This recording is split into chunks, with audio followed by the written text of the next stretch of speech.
భారతంలో 3 స్నేహాలు ఉంటాయి: విఫల స్నేహం, సఫల స్నేహం, సుఫల స్నేహం. విఫల స్నేహం అంటే ద్రౌపదుడు, ద్రోణాచార్యులు ఏదో చదువుకున్నప్పుడు కొన్నాళ్ళు కలుస్తున్నారు, కానీ పెద్ద అయిన తర్వాత ఒకరికొకరు వ్యతిరేకం అయ్యారు. అది కురుక్షేత్ర యుద్ధానికి కారణమైంది కూడా. అంచేది విఫల స్నేహం. అది కాలేజీలో హాస్టల్లో ఉన్నప్పుడు మంచాల మీద పడుకోవడం, కంచంలో దొండ, ఇవన్నీ స్నేహాలు కావు. తర్వాత నిలబడతాయని ఏం చెప్పలేము ఎక్కడ. తర్వాత వీడితో చాలా పెద్దవాడు అవుతాడు, అవతల వాడిని పలకరించడు. ద్రౌపదుడు అంతే చేశాడు.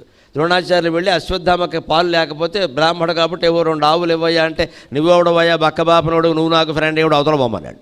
ఆయనకు ఒళ్ళు మండింది. ఆయన పరాక్రమం తర్వాత చూపించాడు. ఆయన కొట్టలేదు, అర్జునుడి చేత కొట్టించాడు. కారణం విఫల స్నేహం. సఫల స్నేహం అంటే జీవితాంతం వీళ్ళిద్దరూ స్నేహంగా ఉంటారండి, బాగానే ఉంటుంది.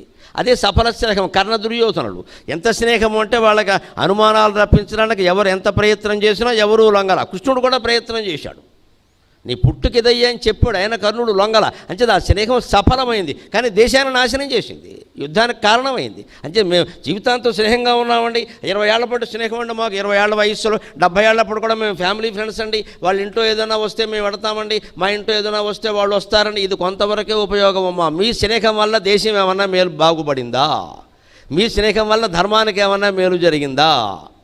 లేకపోతే వాళ్ళ అబ్బాయి నేరం చేస్తే మీ ఇంట్లో దాచిపెట్టడం, మీ అమ్మాయి నేరం చేస్తే వాళ్ళ ఇంట్లో దాచిపెట్టడం, ఇంతే జరుగుతుంది ఇక్కడ స్నేహాల వల్ల. ఇది ధర్మం కాబట్టి కాపాడా, ఇది ధర్మం కాబట్టి వదిలేసా, అది మనం ఆలోచించుకోవాల్సిన మాట, మనం చెప్పాల్సిన మాట. ధర్మమా అధర్మమా? కొడుకు లేదు, కోడలు లేదు. ఇక్కడ అధర్మానికి పాల్పడితే తన కొడుకులు వాళ్ళే తాగి దందనాలాడి చచ్చిపోతుంటే కృష్ణుడు మాట్లాడకుండా కూర్చున్నాడు అంతే. మొత్తం అందరూ తాగి దందనాలాడి చనిపోయారు. 80 మంది కొడుకులు కృష్ణుడికి, 70 మంది పోయారు చివరిలో. పోనే వీళ్ళు ఇంకోడెవడో చంపలేడు, వీళ్ళ చేతుల్లో వీళ్ళే చావాలి, పోనే అన్నాడు అంతే. ఊరుకోలేదు.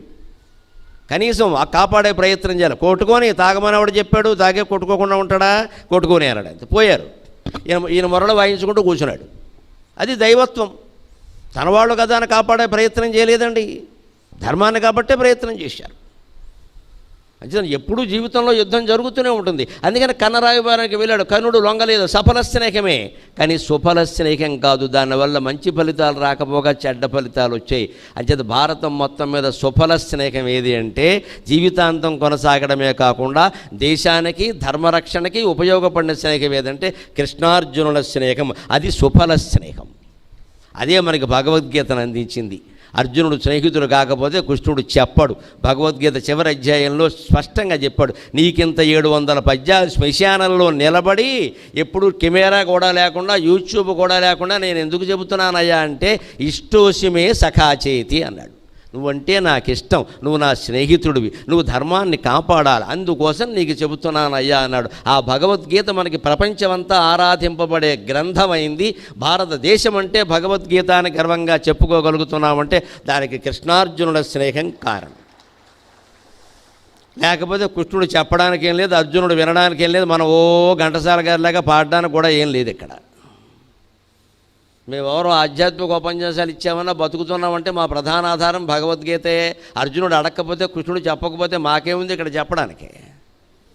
అది ప్రధానమైన గ్రంథం. అది అంతటి గ్రంథం వచ్చింది అంటే, అంతటి ఉపదేశం వచ్చిందంటే కృష్ణార్జునుల స్నేహం.